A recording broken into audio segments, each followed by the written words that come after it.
con el fútbol. ¿Y por qué el fútbol? Porque es nuestra pasión desde pequeño. Entonces creemos que qué mejor forma que empezar este programa con fútbol, ¿no, Juanjo? Encantadísimo. La pasión que nos viene a todos desde pequeños y vamos a disfrutar un montón. Para ello vamos a empezar hablando de la década esa buena de finales de Copas de Europa, equipos grandísimos como el Milán de Sacchi, la Juve de Lippi, el Barça de Cruyff, el Madrid de Del Bosque, Ferguson y muchísimos más. Exactamente, queremos hacer un repaso, ¿no?, a esa evolución que ha hecho el fútbol en las últimas décadas, ¿no?, desde que tenemos razón de ser. Entonces, vamos a empezar, como ha dicho Juanjo, con ese Milán, ¿no?, ese Milán de Arrigo Sacchi. Vamos a poner una frase que creo que define bien a ese equipo. La medesima direzione si rema più forte. Ricordatevi che nel calcio e anche nella vita la squadra migliora il singolo, il collettivo migliora il singolo. Bueno, esta frase creo que define bien lo que fue ese Milán, ¿no? El equipo mejor que el individuo, el colectivo mejor que el individuo. Sí, la verdad que Sacchi, pedazo de entrenador, el equipo siempre por encima del jugador, viendo los jugadores que él tenía. Gullit, Van Basten, Savicevic, Boban, Baresi. Pues nada de individualidades, sino equipo. Así llega este Milán, que gana 3 Copas de Europa y 5 títulos de Serie A. Sí, sobre todo yo creo que de ese equipo, ¿no, Juanjo? Hay que destacar que, bueno, todos conocemos del calcio el Catenaccio, ¿no? Yo creo que eso es, si hablamos de Italia, es Catenaccio. Y él dio otro sello, ¿no? Imprimió otro sello al equipo y sobre todo, yo en particular lo que destacaría de ese equipo es que, a diferencia de lo que se ve hoy en día, es que podrían ser grandes gallos, ¿no? Estamos hablando de Ruud Gullit, Rijkaard, Maldini, Baresi, auténticos jugadorazos. Pero sin embargo, consiguió cohesionar a ese equipo para un objetivo común y bueno, yo creo que los resultados son evidentes. Pues sí, la verdad es que sí. Nos vamos a ir un poquito para atrás y vamos a hablar del Milán, que para entenderlo bien, como lo transforma a Sacchi, también hay que hablar de Berlusconi. Berlusconi llega en ese Milán en el 86 y transformó al club. Claro, invirtiendo más de 70 millones de euros, fichando a Gullit por el récord que había en ese año, 8 millones de euros. Ficha también a Van Basten, que fue realmente una ganga, lo ficha por 750.000 euros. Y bueno, hay que decir que un poquito atrás, ese Milán ganó la Liga en el 79 y a principios de los 80 estaba entre la Serie A y la Serie B. Y es que antes de Berlusconi había otros 2 presidentes, digamos, corruptos o con tema de apuestas. Ya sabemos que en Italia esto es el pan de cada día, incluso hoy sigue siendo esto. Bueno, recordemos, Juanjo, que hubo, si no me equivoco, ya no sé, por la apuesta o por amaño de partido, no recuerdo bien, pero sé que en su momento, no sé si fue en los años 90 o 2000, cuando hubo un descenso administrativo de la Juve. ¿Fue la Juve o sí, me equivoco? Conocido como el Moji Gate. Eso fue muy conocido. Pero de este Milán que estamos hablando también, con estos jugadores, Van Basten, Gullit, me gustaría destacar sobre todo uno, que fue el capitano, fue Baresi. Baresi, creo así de memoria, que juega unas 19 temporadas o así. Y hay que recordar que Baresi lo rechaza el Inter, debuta en Serie A con 17 años. Cuando él tiene unos 8 años, creo que fue, murió la madre, 4 años después muere el padre y se convierte en una persona tremenda en ese Milán. Podríamos decir, bueno, lo que se dice hoy en día, lo de one club man, ¿no? O un jugador de club, para siempre. La verdad que siempre se ha nombrado, a pesar de ser un jugador que quizás no destacaba precisamente por su fútbol ofensivo, para ese Milan de Arrigo Sacchi, pero yo creo que lo que habría que destacar sobre todo, como hemos dicho, la metodología. Yo he visto vídeos precisamente preparando un poco este programa, aunque es verdad que lo queremos hacer distendido entre colegas, pero bueno, también hay que preparárselo un poco, y he estado viendo vídeos de Arrigo Sacchi y era un estratega total, O sea, hay un vídeo en YouTube que el tío mueve las piezas con el jueguecito este del fútbol, y es impresionante. Impresionante. Además que no se gana 3 Copas de Europa, y después encima este Milan gana las Copas de Europa en el 89, en el 90 y en el 94, pero además en el 93 y en el 95 es subcampeón. En el 93 que le gana el Marsella, que fue la primera Champions, ya no era Copa de Europa, y en el 95 que le gana el Ajax de Van Gaal. Vamos, después de Sacchi viene Capello, y que tampoco lo hace nada mal. Luego pasamos de ese Milan de Arrigo Sacchi y bueno, pues llegamos, a mí particularmente los que me conocen, ya aquí pues son, no sé si son sueños húmedos, mis sueños húmedos llegaron más adelante, pero tengo que hablar del Fútbol Club Barcelona, del Dream Team.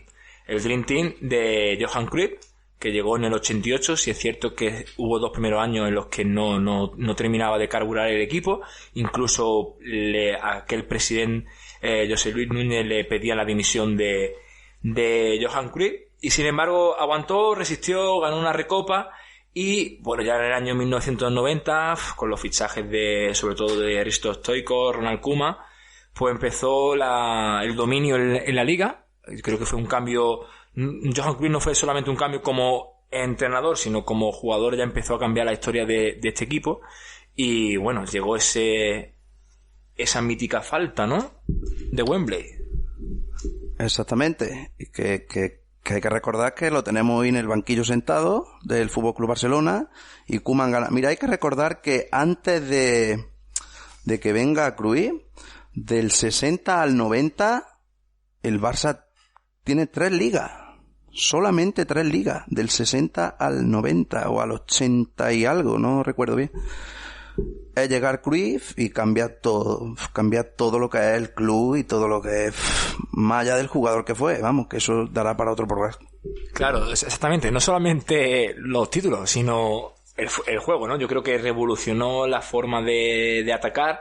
Hay frases míticas como la de el primer atacante es el portero, incluso el primer defensor es el atacante. O sea, y hay que cuidar la pelota, ¿no? Que corran otros, pero yo quiero que mis jugadores hagan correr la pelota y que el oponente corra detrás de ella. Yo creo que revolucionó un equipo, cambió, llegó en un momento a Barcelona donde también la ciudad se produjo un cambio radical con los Juegos Olímpicos, y yo creo que ahí hubo una unión de astros que hicieron posible pues una de las épocas doradas del fútbol, ¿no? Y en este caso del Barcelona. Luego, bueno, ya se acabó esta etapa y hubo, bueno, por así decirlo, un año de transición, pero ahí hay un equipo que resurge que se llama Juventus de Turín. Pues sí, aquí ya en el 96 o así, cuando llega la Juve de Lippi, de la familia Agnelli. Esa Juve que gana esa final, le gana al Ajax 4-2 en la tanda de penalti, con un equipo Conte, Pesotto, Ravanelli, Vialli, Del Piero, Deschamps. Vamos, ¿qué decir de este equipo?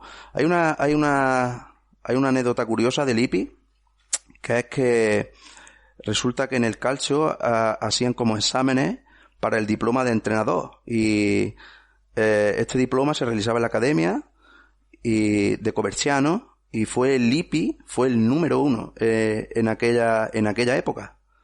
Hay que recordar que Lippi recupera a Vialli, que fue el jugador talismán del 96, y luego Del Piero que ya sabemos que es el emblema, vamos, de si dices Juventus, te viene Del Piero, no te sale otro.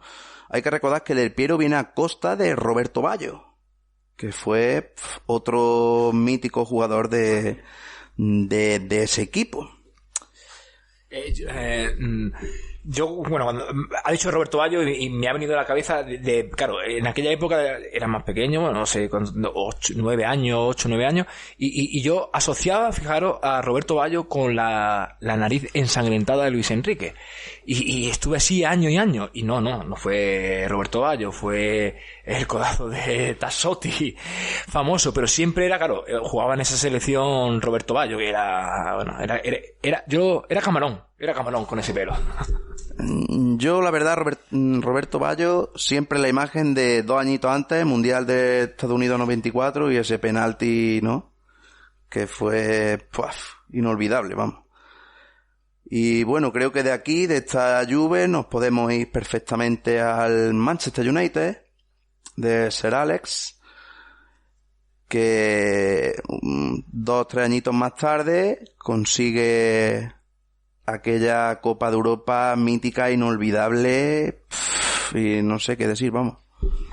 Bueno, yo no sé, o sea, es decir, no sé en qué lugar ponerme, si en ganar una Champions así, que tiene que ser la locura, o perderla. Están en el lado de ese Bayern de Lothar Matthaus y esos jugadores apoyados en los postes, míticos. Eso sí lo recuerdo, ya tenía ahí una cierta edad y fue mítico. Pero bueno, lo que destaco de Alex Ferguson es quizás, si ya es difícil que un jugador sea one club man, como he dicho antes, que un entrenador dure en un equipo hoy en día es increíble. Yo pensaba que Guardiola lo podría hacer, o incluso se habla ahora de Zidane, pero va a tener una segunda etapa. Pero lo que hizo Sir Alex Ferguson en el Manchester, aparte por su personalidad, por cómo lo quiere, es una institución, un mito viviente, yo creo que fue tremendo. Bueno, y ese equipo tenía jugadores magníficos, ¿no? Pues sí, jugadores magníficos, y hay que decir que, como tú bien has dicho, One Club Man fue el Mr. L, 23 años nada menos en el club, con 49 títulos a su espalda, es de los entrenadores más laureados del mundo. Tienes que ver que hoy mismo el United, vamos, es que no, digamos que en el United hay 2 épocas, cuando viene Busby, revoluciona todo aquello, el accidente, tal, le sigue ganando, y después hay un tiempo ahí en el que no aparece nadie hasta que llega este escocés y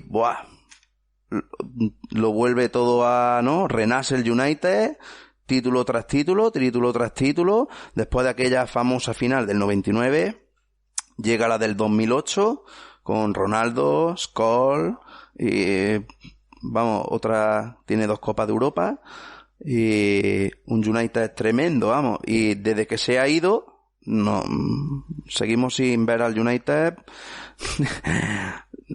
que fue, vamos, no se encuentra. El otro día le clavó el bueno de Mo 6, ¿no? Tremendo. Sí, es cierto que al final los equipos están, los jugadores están, pero también los entrenadores cuentan, y en ese caso se fue Ferguson y el Manchester no ha vuelto a renacer ni en la liga doméstica ni en competiciones europeas.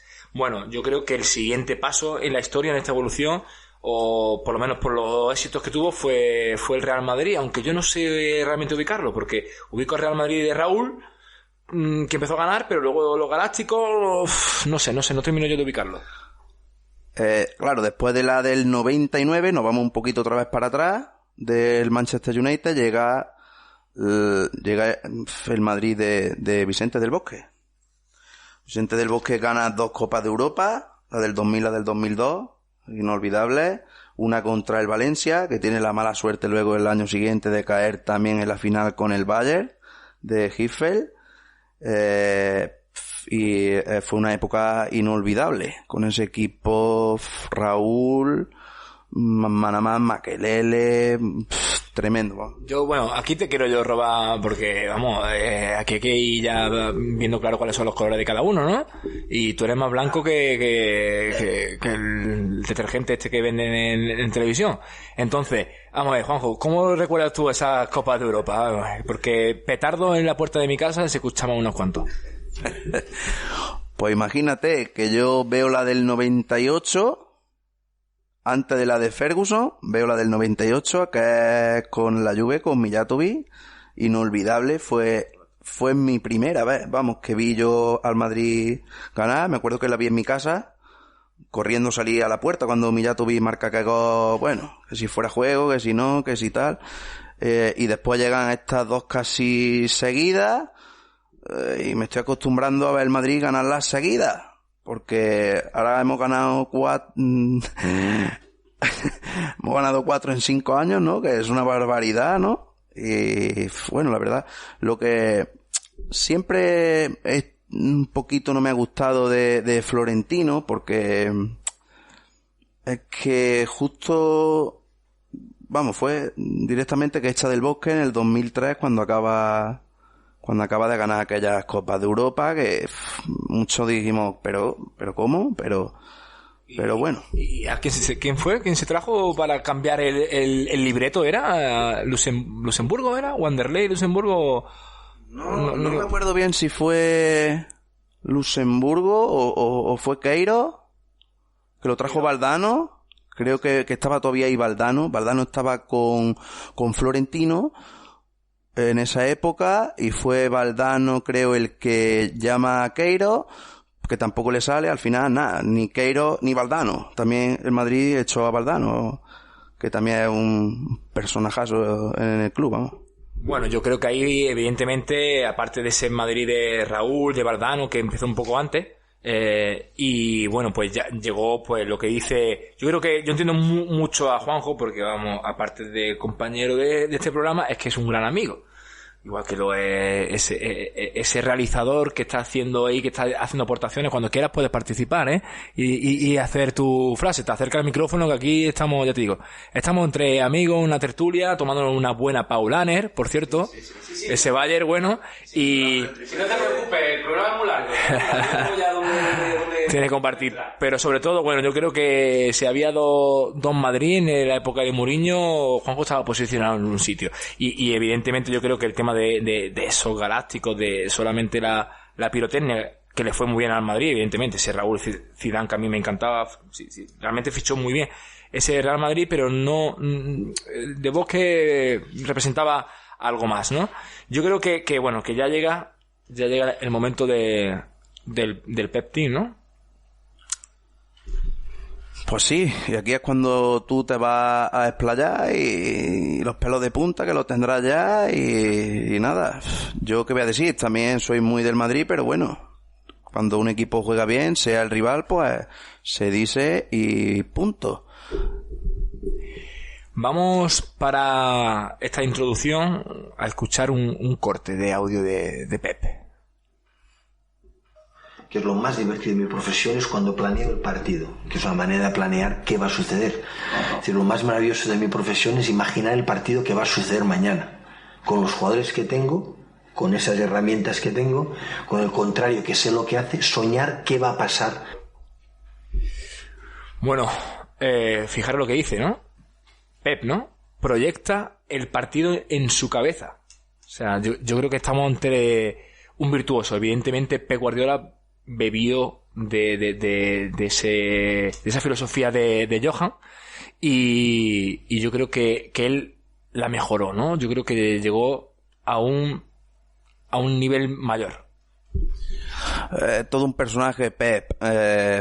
Mira si proyecta el partido, que bueno, no, esto creo que fue así, tal cual, y se escuchó en todos los medios y en todas las cosas, que cuando se va a enfrentar aquel Madrid de Mourinho y aquellas guerras tremendas, llama a Messi a medianoche, creo que fue.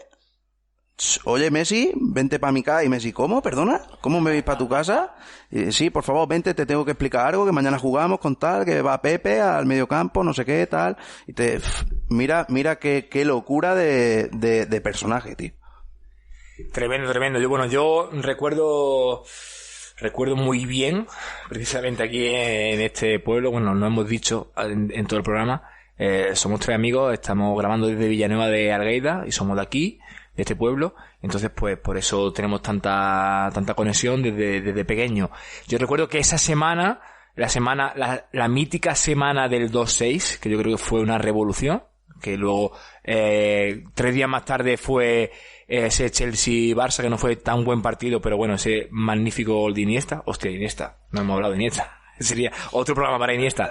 Ese 2-6 que yo creo que fue clave cuando de repente descolocó a todo y puso a Messi de falso 9, y ese triángulo que por eso nunca va a haber un Barça igual, porque es que aparte de que Pep Guardiola fuera un fenómeno, yo creo que también importaba mucho. Yo no soy un mea colonia como Guardiola, pero yo creo que importaba mucho los jugadores que tenía. Y ese triángulo, Xavi, Iniesta y Messi, lo que hicieron en ese campo, eso es imborrable. Te quiero hacer una preguntita. Tú que eres, a ver qué me respondes. Va a ser dura, ¿eh? Lanza. ¿Quién fue más importante? ¿O quién ha sido más importante en el club? ¿Cruyff o Pep? Ahora me lo pone... Ahí te ha dado, Ahí. Me ha dado fuerte. Porque claro, si me lo pregunta en 2011, te digo Pep Guardiola de primera. Pero claro, yo también estoy viendo... Es verdad que los equipos de Pep Guardiola, donde ha estado el Bayern, el City, se nota su impacto, su toque de balón y tal, pero bueno, luego no conquistan los títulos máximos continentales. Entonces, cada vez noto más que también era que se juntaron todos los astros. Ese equipo a la edad perfecta, los mejores jugadores, es como España, que estamos hablando ahora. La filosofía del fútbol de toque en España existe, pero no existen los mismos jugadores que había en aquel entonces. Entonces yo creo que Cruyff, porque Cruyff supuso un cambio. Fíjate que no lo diría hace unos años, pero me has puesto en un brete, nunca lo he pensado, y ahora mismo te digo que Johan Cruyff. Bueno, pues nada, Cruyff, personajazo también. Bueno, yo creo que con aquí ya Pep Guardiola se va del Fútbol Club Barcelona en 2011, y aquí se produce ya una transición donde no hay un dominador claro sí, evidentemente a nivel europeo el Real Madrid arrasa justo cuando Mourinho se va. Llega Ancelotti con otro estilo y gana Copa de Europa detrás de otra, que yo creo que eso nunca se ha visto. También la llegada... ¡Con nosotros!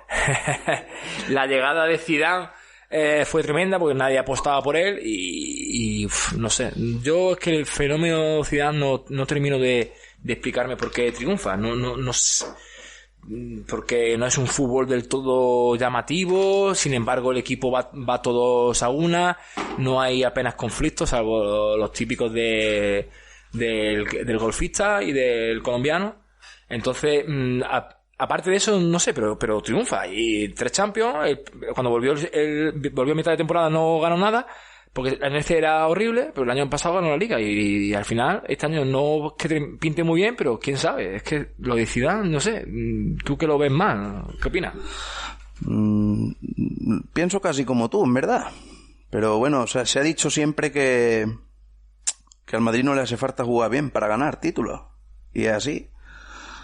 Hace poco escuché una también muy buena que decía que si hay algún equipo capaz de ganar la Copa de Europa sin jugar bien, ese es el Madrid. Por eso decíamos que cuando ahora el Barça se enfrentaba al Bayern, ya veíamos que ese Barça no estaba bien y decíamos que casi era imposible que el Barça se llevara esa copa, porque el Barça para ganar la Copa de Europa sí tiene que jugar bien. Es más, las que ha ganado ha jugado bien, digamos mejor que los demás. El Madrid no. Madrid sin jugar, no nos olvidemos de Cristiano Ronaldo, claro. Yo tengo que reconocer una cosa y de aquí mandaré un saludo. Si me está escuchando o no me está escuchando, porque lo estamos grabando, ya lo subiremos, este primer programa, a internet o a no sé dónde, o a la nube, ¿cómo se llama? A mi primo Eloy, que es fan número 1 de Barcelona como yo, hemos vivido todo, y yo creo que hablamos del mismo lenguaje, y siempre cuando vemos al Madrid nunca se le da por muerto. Y yo creo que es un equipo, no sé, aquí se ha acercado Ángel, no sé si quería decir algo de tu Madrid, Bueno, acércate, una pregunta. ¿Quién te impregnó a ti la afición y el amor por el Madrid? Porque yo creo que intuyo quién fue, pero bueno, cuéntalo tú. Buah, eso es una pregunta con mucho sentimiento. Ahí me toca un poquito la fibra, ¿no? Y la verdad es que yo me aficiono por el Madrid. Bueno, no tanto por el fútbol, sino más bien por el Madrid, ¿no? El fútbol que me ha gustado de siempre y siempre he jugado y tal, ¿no? Pero lo que es por el equipo que siento los colores y tal, se lo tengo que agradecer sobre todo a mi tío Pepe Aguilino, que ya está en el cielo, ¿vale? Ya no está con nosotros.